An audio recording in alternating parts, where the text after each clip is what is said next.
Hi welcome back. Intermediate join అవుతున్నారా? అయితే ఈ వీడియో మీకోసమే.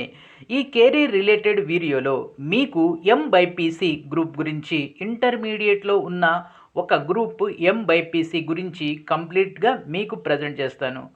మనకు సహజంగా అంటే మన తెలుగు రాష్ట్రాల్లో విద్యార్థులు ఎంపీసీ, బైపీసీ, ఎంఈసీ, సిఈసీ చాలా అరుదుగా చాలా తక్కువ మంది హెచ్ఈసీ గ్రూప్ని తీసుకుంటున్నారు. అయితే ఎంబైపీసీ ఈ గ్రూప్ గురించి చాలామంది విద్యార్థులకు యాక్చువల్గా తెలీదు. ఈ గ్రూప్ గురించి తెలియడం కానీ, ఈ గ్రూప్లో ఉండేటటువంటి సబ్జెక్ట్స్ ఏంటి, ఈ గ్రూప్ చదవటం వలన డిగ్రీలో లేక ఫర్దర్గా మనం ఏం చదవగలం, ఎలాంటి ఉద్యోగ అవకాశాలు ఉంటాయి, మనం ఎంత త్వరగా ఎంత మంచిగా సెటిల్ అవ్వగలం లైఫ్లో అనేది ఈ వీడియోలో మీకు స్టెప్ బై స్టెప్ డీటెయిల్డ్ ప్రొసీజర్లో మీకు ఎక్స్ప్లెయిన్ చేస్తాను. అసలు ఇంటర్మీడియట్లో ఎంబైపీసీ ఉన్న ఈ గ్రూప్ గురించి చాలా అరుదుగా చాలా తక్కువ మందికి తెలుసు.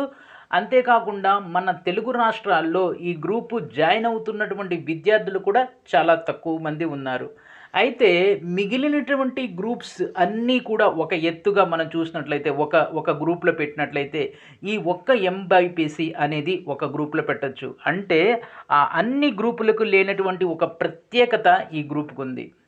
ఎంపీసీ కానీ, బైపీసీ కానీ, ఎంఈసీ కానీ, హెచ్ఈసీ కానీ, సిఈసీ కానీ ఈ గ్రూపులకి లేనటువంటి ఒక యూనిక్ ఒక ప్రత్యేకత ఈ ఎంబైపీసీకి ఉంది. ఈ ఎంబైపీసీ అనేది రెండు వైపులా పదునున్నటువంటి కత్తి. ఈ ఎంబైపీసీ అనేది రెండు వైపులా పదునున్న కత్తి. అంటే మీరు సైన్స్ స్ట్రీమ్ చదవచ్చు, మ్యాథ్స్ చదవచ్చు, సైన్స్ చదవచ్చు ఇంటర్మీడియట్లో. ఆ తర్వాత డిగ్రీలో మీకు అవకాశాలు ఏ గ్రూప్కి కూడా లేనటువంటి అన్ని అవకాశాలు, అన్ని ఎక్కువ అవకాశాలు ఈ ఎంబైపీసీ ఇంటర్మీడియట్లో ఎంబైపీసీ గ్రూప్ చదివిన విద్యార్థికి ఉంటాయి. అవి ఎలా ఈ వీడియోలో మనం చూద్దాం. Let's begin the latest innovative career related video about intermediate MBiPC group. Intermediate MBiPC group. అసలు ఈ ఎంబైపీసీలో ఏముంటుంది? ఇది సాధారణంగా మిగిలినటువంటి ఇంటర్మీడియట్ గ్రూప్స్ ఏవైతే ఉన్నాయో ఇవి కూడా ఒక ఇంటర్మీడియట్ గ్రూప్. అయితే అన్నిటికన్నా పాతదైన గ్రూప్ మనకు తెలిసిందే హెచ్ఈసి. ఆ తర్వాత ఎంపీసీ, బైపీసీ ఇలా ఒక్కో గ్రూప్ వస్తూ యాడ్ అయింది. అలాగే ఇప్పుడున్నటువంటి అన్ని గ్రూపుల్లో ఇది కొత్త గ్రూప్ అనమాట. ఎంబైపీసీ అనేది మిగిలినటువంటి గ్రూప్స్ కన్నా లేటెస్ట్ గ్రూప్గా మనం చూడొచ్చు. ఈ గ్రూప్లో ఏం సబ్జెక్ట్ ఉంటాయి? Name it self is saying that maths, biology, physics and chemistry ఇవి ఉంటాయి అన్నమాట. మ్యాథ్స్ ఉంటుంది, బయాలజీ ఉంటుంది, ఫిజిక్స్ ఉంటుంది, కెమిస్ట్రీ ఉంటుంది. సో దీన్ని ఒక మ్యాథమెటికల్ ఈక్వేషన్లో ఇలా చెప్పొచ్చు. MPC plus biology is equal to MBiPC.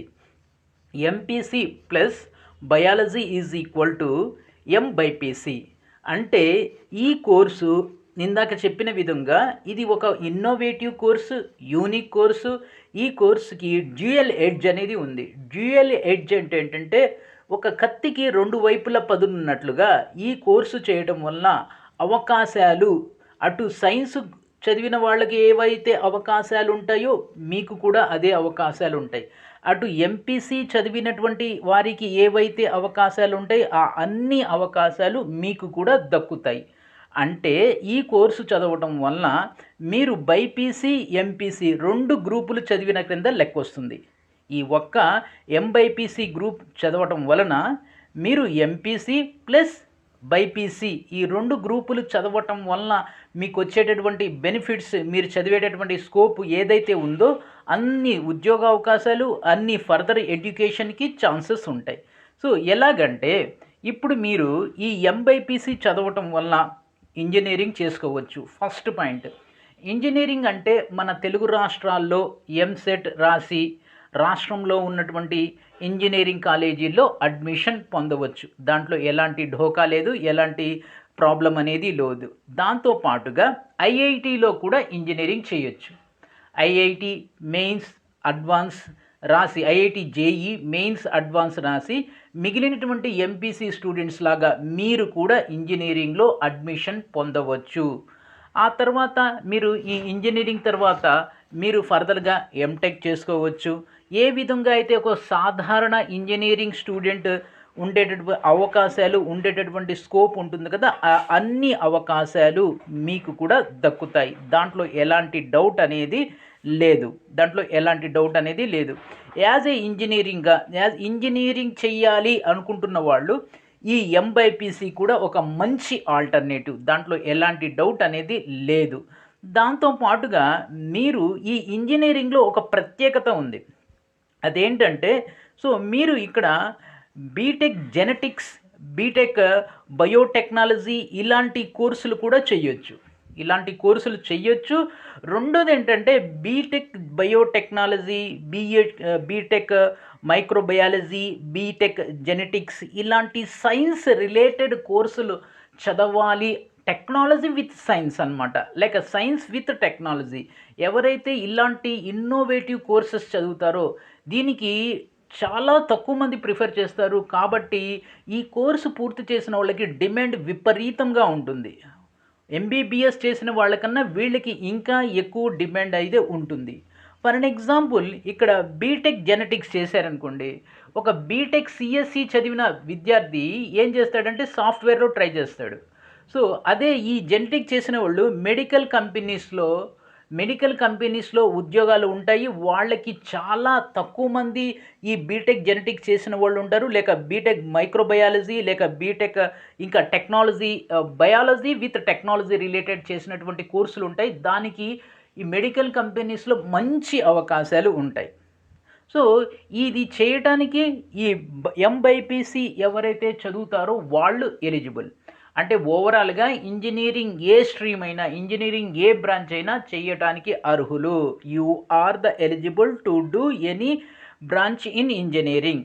Okay, అది ఐఐటియా లేకపోతే లోకల్ ఇంజనీరింగా అనేది పక్కన పెడితే ఏ ఇంజనీరింగ్ చేయడానికి అయినా మీరు అర్హులు. దాంతోపాటుగా సో మీరు దాని తర్వాత మీరు లా కూడా చేయొచ్చు. 5 years ఇంటిగ్రేటెడ్ లా చేయొచ్చు. లేకపోతే ఈ ఎంబైపీసీ చేసిన తర్వాత డైరెక్ట్గా 5 years లా చేయవచ్చు. లేకపోతే 3 years లా కూడా చేయొచ్చు. అంటే డిగ్రీ చేసేసి ఆ తర్వాత లా అయినా చేయొచ్చు. దీంతో పాటుగా మీరు మెడిసిన్ వైపుకి అంటే ఎంబీబీఎస్ కానీ బీడీఎస్ కానీ చేయొచ్చు. నీట్ ద్వారా మీకు తెలిసిందే, నీట్ ద్వారా బీడీఎస్ కానీ ఎంబీబీఎస్ కానీ మీరు చేయటానికి అర్హులు. అంటే ఏంటంటే ఇక్కడ మీకు ఇప్పటికే అర్థమై ఉంటుంది, అటు ఇంజనీరింగ్ చేయొచ్చు నేషనల్ లెవెల్లో కానీ స్టేట్ లెవెల్లో కానీ, అలాగే ఎంబీబీఎస్ బీడీఎస్ కూడా చేయొచ్చు.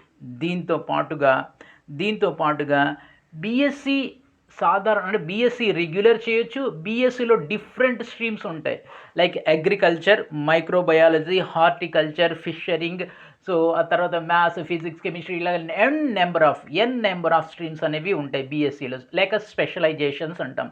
అది ఏదైనప్పటికీ కూడా చేయొచ్చు. మీరు అన్నీ చేయటానికి మీరు అర్హులు. అయితే ఇక్కడ హార్టికల్చర్ చేయడానికి సో మీరు అర్హులు, కానీ హార్టికల్చర్ హానర్స్ డిగ్రీ ఇస్తుంది. హార్టికల్చర్ కానీ ఫిషరింగ్ కానీ హార్టికల్చర్ లేక అండ్ ఫిషరింగ్ ఈ రెండు కూడా 4 years గ్రాడ్యుయేషన్ కోర్సెస్. సో కాబట్టి అవి 3 years డిగ్రీ కాదు, 4 years డిగ్రీ. కాబట్టి హానర్స్ డిగ్రీ అనేది మీరు డిగ్రీ చేసిన తర్వాత మీకు వస్తుంది. సో అయినప్పటికీ కూడా మీరు ఈ అగ్రికల్చర్ బీఎస్సీ, హార్టికల్చర్, ఫిషరింగ్ ఇంకా ఏవైతే ఉన్నాయో మైక్రోబయాలజీ ఏదైనా మీరు చెయ్యటానికి ఎలిజిబుల్. ఎందుకంటే మీరు ఇంటర్మీడియట్లో బయాలజీ చదువుతారు కాబట్టి సైన్స్ రిలేటెడ్ ప్రతి సబ్జెక్ట్ డిగ్రీలో చదవటానికి మీరు అర్హులు. అలాగే ఎంపీసీ అంటే మ్యాథ్స్, ఫిజిక్స్, కెమిస్ట్రీ ఎలాగూ చదువుతారు కాబట్టి ఇంజనీరింగ్ రిలేటెడ్ ఏ బ్రాంచ్ అయినా అది ఇంజనీరింగ్ కానీ టెక్నాలజీ కానీ ఏదైనా మీరు చేయడానికి అర్హులే. దీంతో పాటుగా ఈ రెండింటి పాటుగా సాధారణ డిగ్రీలు అంటే మనం ఇందాక చూసాం బీఎస్సీలో ఏ స్పెషలైజేషన్ అయినా చెయ్యటానికి అర్హులు. నిజానికి మీరు ఒక ఎంపీసీ చేశారనుకోండి, కేవలం మీరు ఇంజనీరింగ్ సైడ్ అలాగే లేకపోతే బీఎస్సీలో కొన్ని స్పెషలైజేషన్ మాత్రమే చేయగలరు. అలా కాదు, మీరు బైపీసీ చేశారనుకోండి, బైపీసీ చేసినప్పుడు మీరు మెడిసిన్ చేయడానికి అర్హులు. అలాగే బీఎస్సీలో కేవలం కొన్ని స్పెషలైజేషన్స్ మాత్రమే చేయటానికి అర్హులు. కానీ ఈ ఎంబైపీసీ చేయడం వలన ఇంజనీరింగ్లో ప్రతి స్ట్రీమ్లో కూడా మీరు ఇంజనీరింగ్ చేయొచ్చు. అలాగే సైన్స్లో అంటే మెడిసిన్ ఎంబీబీఎస్ చేయొచ్చు, బీడీఎస్ చేయొచ్చు, బీఎస్సీలో దాదాపుగా అన్ని స్పెషలైజేషన్స్ కూడా మీరు అర్హులే. సో ఇది ఇంత స్కోప్ అనేది మిగిలినటువంటి ఇంటర్మీడియట్ ఏ గ్రూపుకు కూడా లేదు, కేవలం ఈ ఒక్క గ్రూపుకి మాత్రమే ఉంది. సో మీరు ఎంపీసీ చేసిన దాని స్కోప్ కొంతవరకు ఉంటుంది, బైపీసీ చేసిన దాని వరకు స్కోప్ అనేది కొంతవరకు ఉంటుంది. సో ఓకే, ఇది దీని తర్వాత ఇంకో పాయింట్ ఏంటంటే మీరు ఎంబైపీసీ చేసి మీరు ఎంఈసీ కూడా చేయొచ్చు, ఎంఈసీ కూడా చేయొచ్చు. ఓకేనా, రైట్. సరే, ఎంబైపీసీ చేసి మీరు చార్టెడ్ అకౌంటెన్సీ లాంటి ప్రొఫెషనల్ కోర్సెస్ కూడా చేయొచ్చు. ఇక్కడ చిన్న మిస్టేక్ వచ్చింది. ఎంబైపీసీ చేసి ప్రొఫెషనల్ కోర్సెస్ అయినటువంటి చార్టెడ్ అకౌంటెంట్స్ అంటే సిఏ కానీ, సిఎస్ కానీ, సిఎంఏ కానీ, ఈ 3 అకౌంటింగ్ రిలేటెడ్ లేక కామర్స్ రిలేటెడ్ ప్రొఫెషనల్ కోర్సెస్ కూడా చెయ్యటానికి మీరు అర్హులే. సో ఓకే, దాని తర్వాత నెక్స్ట్ ఏంటంటే మనం పీజీలో ఈ ఎంబైపీసీ చదివిన వాళ్ళకి పోస్ట్ గ్రాడ్యుయేషన్లో ఏవేవి అవకాశాలు ఉంటాయి, ఎలాంటి అవకాశాలు ఉంటాయి? దాంట్లో జనరల్గా ఈ ఎంబైపీసీ చేసిన వారికి పోస్ట్ గ్రాడ్యుయేషన్లో ఎంఎస్సి విత్ డిఫరెంట్ స్ట్రీమ్స్తో ఎంఎస్సి చేయవచ్చు. Master of science with different స్ట్రీమ్స్తో ఎంఎస్సి చేయవచ్చు. అంతేకాకుండా ఎంటెక్ చేయొచ్చు. మీరు బీటెక్ నుంచి వెళ్ళినట్లయితే ఎంటెక్ చేయొచ్చు. దీంతో పాటుగా ఎంసీఏ చేయొచ్చు, అలాగే ఎంబీఏ కూడా చేయొచ్చు. ఎంసీఏ చేయొచ్చు, ఎంబీఏ కూడా చేయవచ్చు.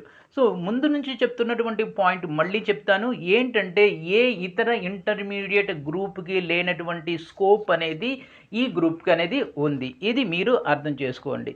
సో అయితే రైట్, ఇక్కడ నెక్స్ట్ మన స్కోప్ ఇప్పటివరకు చూసాం. Availability of seats and availability of colleges for MBiPC అనేది చూద్దాం. మన తెలుగు రాష్ట్రాల్లో తెలంగాణలో కానీ ఆంధ్రప్రదేశ్లో కానీ ఈ ఎంబైపీసీ ఆఫర్ చేస్తున్నటువంటి కాలేజెస్ లిమిటెడ్గా ఉన్నాయి. కేవలం ప్రైవేట్ కాలేజీల్లో మాత్రమే ఈ ఎంబైపీసీ గ్రూప్ అనేది ఆఫర్ చేస్తున్నారు. ఇక ఫర్దర్గా మీరు ఏ కాలేజీలో అయితే జాయిన్ అవ్వబోతున్నారో ఆ కాలేజీలో మీరు ఈ ఎంబైపీసీ కనుక జాయిన్ అవ్వదలిచినట్లయితే మీరు పర్సనల్గా మీరు జాయిన్ అవ్వబోతున్నటువంటి కాలేజీ లేక మీకు నియర్ బై ఉన్నటువంటి కాలేజీలో ఎంబైపీసీ గురించి తెలుసుకోండి. సో యాజ్ ఇన్ఫర్మేషన్, ఈ ఎంబైపీసీ అనేది మన తెలుగు రాష్ట్రాల్లో చాలా లిమిటెడ్ కాలేజెస్ మాత్రమే ఆఫర్ చేస్తున్నాయి. Limited colleges in the sense, so ఏ విధంగా ఎంపీసీ లేక ఏ విధంగా BiPC colleges number of thousands of seats, thousands of colleges ఈ ఎంపీసీ బైపీసీని ఆఫర్ చేస్తున్నాయో ఆ విధంగా ఈ ఎంబైపీసీకి అన్ని కాలేజెస్ ఈ కోర్సుని ఆఫర్ చేయట్లా, అన్ని సీట్లు కూడా ఈ కోర్సుకి లేవు. ఇక గవర్నమెంట్ కాలేజీల విషయం చూసినట్లయితే చాలా తక్కువ సింగిల్ డిజిట్స్ కాలేజెస్ మాత్రమే, 2 స్టేట్స్లో కూడా సింగిల్ డిజిట్స్ కాలేజెస్ మాత్రమే ఈ ఎంబైపీసీ కోర్సుని ఆఫర్ చేస్తున్నాయి. అయితే మీకు తెలిసిన విధంగానే ఇది కొత్త పాయింట్ ఏమీ కాదు. సో ఈ ఎంబైపీసీలో అడ్మిషన్ పొందడానికి ఎలాంటి అడ్మిషన్ టెస్ట్ అనేది ఉండదు, డైరెక్ట్గా అడ్మిషన్ పొందవచ్చు. ఇక దీని తర్వాత ఈ ఎంబైపీసీ చేయడం వల్ల మీకు ఉద్యోగ అవకాశాలు చాలా ఎక్కువగా ఉంటాయి. సో ఈ పాయింట్ ఆఫ్ వ్యూలో మనం ఫస్ట్ గవర్నమెంట్ జాబ్స్ గురించి చూద్దాం. సెంట్రల్ లెవెల్ గవర్నమెంట్ జాబ్స్ అన్నిటికీ కూడా మీరు ఎలిజిబుల్. అంటే సో ఒక రైల్వేస్ కానీ, ఒక బ్యాంకింగ్ కానీ, తర్వాత ఎస్ఎస్సి కానీ, డిఆర్డిఓ, ఇస్రో, ఎన్డిఏ, దీంతో పాటుగా సివిల్ సర్వెంట్స్ అంటే ఐపీఎస్, ఐఏఎస్, ఐఎఫ్ఎస్, ఐఆర్ఎస్ ఇవి ఉంటాయి కదా, దాన్ని సివిల్ సర్వీసెస్ అంటాం కదా. ఇలా సెంట్రల్ గవర్నమెంట్లో ఉన్నటువంటి ప్రతి గవర్నమెంట్ జాబ్కి మీరు ఎలిజిబుల్. సో దాంతో పాటుగా మీ ఎలిజిబిలిటీ స్కోప్ అనేది ఒక ఎంపీసీ ఒక బైపీసీ స్టూడెంట్ కన్నా ఎక్కువగా ఉంటుంది. ఈ పాయింట్ని మీరు అర్థం చేసుకోండి. అంటే దాదాపుగా సెంట్రల్ గవర్నమెంట్ ఆఫర్ చేసేటటువంటి ప్రతి జాబ్కి కూడా మీరు ఎలిజిబుల్. ఇక స్టేట్ లెవెల్లో చూసినట్లయితే, స్టేట్ లెవెల్లో గవర్నమెంట్ జాబ్స్ గురించి చూసినట్లయితే, స్టేట్ లెవెల్ గవర్నమెంట్ జాబ్స్ అయినటువంటి గ్రూప్ 1, గ్రూప్ 2, గ్రూప్ 3, అంతేకాకుండా స్పెషల్ రిక్రూట్మెంట్స్ అనేవి స్టేట్ గవర్నమెంట్స్ అనేవి చేపడతా ఉంటాయి. So Transco, Genco, agriculture department, revenue department, police department, so ఈ ప్రతి దానికి కూడా మీరు ఎలిజిబుల్. సో అంటే ఒక కానిస్టేబుల్ అవ్వాలన్నా, ఒక ఎస్ఐ అవ్వాలన్నా ఎంబైపీసీ చేసిన వాళ్ళు కూడా ఎలిజిబులే. అలాగే ఒక ట్రాన్స్కోలో లేక జెన్కోలో ఉద్యోగం సంపాదించాలన్నా ఎంబైపీసీ చేసిన వాళ్ళు ఎలిజిబులే. సో అంతేకాకుండా సెంట్రల్ గవర్నమెంట్ లెవెల్లో ఉండేటటువంటి ప్రతి గవర్నమెంట్ జాబ్కి ఎంబైపీసీ చదివిన వాళ్ళు ఎలిజిబుల్. సో కేవలం కొన్ని 1% కేవలం అక్కడ స్పెసిఫికలీగా అడుగుతారు, ఓన్లీ బీకామ్ చేసిన వాళ్ళు లేక ఓన్లీ సిఈసి చేసిన వాళ్ళు, అలాంటి 1-2 సందర్భాల్లో తప్ప మిగిలినటువంటి 99% ఆపర్చునిటీస్ మీకు అవకాశం ఉంది. ఇక్కడ మళ్ళీ ఒక పాయింట్ గుర్తుపెట్టుకోవాలి, ఎంపీసీ బైపీసీ ఈ బైపీసీ చదివిన వాళ్ళకి లిమిటెడ్ స్కోప్ ఉంటుంది, ఎంపీసీ చేసిన వాళ్ళకి లిమిటెడ్ స్కోప్ ఉంటుంది. వెన్ యూ కంపేర్ విత్ ఎంబైపీసీతో కంపేర్ చేసినప్పుడు ఏ కోర్సుకు లేనటువంటి ఆపర్చునిటీస్ స్కోప్ అనేది ఉంటుంది. Not only opportunities even in further ఎడ్యుకేషన్లో కూడా మీకున్నటువంటి స్కోప్ మిగిలినటువంటి ఏ ఒక్క గ్రూప్కి కూడా ఉండదు. సో దీంతో పాటుగా మీరు ఐఏఎస్, ఐపీఎస్, ఐఎస్ అదే సివిల్ సర్వీసెస్ అంటాం కదా, దానికి కూడా మీరు ఎలిజిబులే. సో దీంతో పాటుగా ఇక మన దేశంలో ప్రస్తుతం ఉన్నటువంటి పరిస్థితుల్లో గవర్నమెంట్ జాబ్స్ అనేవి లిమిటెడ్గా వస్తూ ఉంటాయి. ఇక ప్రైవేట్ జాబ్స్ విషయంలో చూసినట్లయితే మీరు ఎంబైపీసీ తర్వాత డిగ్రీ చేసినా, లేకపోతే ఫర్ అన్ ఎగ్జాంపుల్ మీరు ఎంబైపీసీ తర్వాత బీఎస్సీ అగ్రికల్చర్ చేశారనుకోండి, బీఎస్సీ అగ్రికల్చర్ కానీ, బీఎస్సీ హార్టికల్చర్ కానీ, బీఎస్సీ ఫిషరింగ్ కానీ, లేక మిగిలినటువంటి ఏ బీఎస్సీ కానీ ఆపర్చునిటీస్ అనేవి చాలా చాలా ఎక్కువగా ఉన్నాయి. ఇప్పుడు ఏదైతే నేను లిస్ట్ చేశాను కదా, అగ్రికల్చర్, హార్టికల్చర్, తర్వాత మూడోది ఫిషరింగ్, ఇలాంటి వీటికి ఆపర్చునిటీస్ అనేవి చాలా చాలా చాలా ఎక్కువగా ఉన్నాయి. సో ఈ విషయాన్ని మీరు గుర్తుపెట్టుకోండి. సో ఒకటే ఫైనల్ కన్క్లూజన్ ఏంటంటే, మనకు ఇప్పటి వరకు ఉన్నటువంటి సాధారణ గ్రూప్స్ అంటే ఓల్డ్ ట్రెడిషనల్ గ్రూప్స్ ఎంపీసీ నుంచి హెచ్ఈసీ వరకు ఏ గ్రూప్కి కూడా లేనటువంటి స్కోప్ ఫర్దర్ ఎడ్యుకేషన్లో కానీ, ఫర్దర్ జాబ్ ఆపర్చునిటీస్లో కానీ చాలా ఎక్కువగా ఉంది. ఇక ప్రతి ప్రైవేటు ఉద్యోగానికి కూడా మీరు అర్హులే. ఈ విషయాన్ని గుర్తుపెట్టుకోండి. ఒకసారి ఎవరైతే మీ ఏ గ్రూప్ తీసుకోవాలి అనేది కన్ఫ్యూజన్లో ఉన్నట్లయితే, సో మీకు మ్యాథ్స్ ఇష్టమే, అలాగే బయాలజీ ఇష్టమే సో అనుకున్న వాళ్ళు ఎవరైతే ఉన్నారో వారికి ఇది ఒక అద్భుతమైనటువంటి అవకాశం, అద్భుతమైనటువంటి గ్రూప్గా మనం చూడవచ్చు. ఇది ఎంబైపీసీ గురించి. సో ఇలాంటి ఎడ్యుకేటెడ్ కెరీర్ రిలేటెడ్ వీడియోస్ రెగ్యులర్గా నేను అప్లోడ్ చేస్తూ ఉంటాను. సో ఆ latest career related, education related videos గురించి నా ఈ ఛానల్ని సబ్స్క్రైబ్ చేసుకోండి, షేర్ చేయండి. సబ్స్క్రైబ్ చేసుకుని ప్రక్కనే ఉన్న బెల్ ఐకాన్ని ప్రెస్ చేస్తూ మర్చిపోవద్దు. Thank you.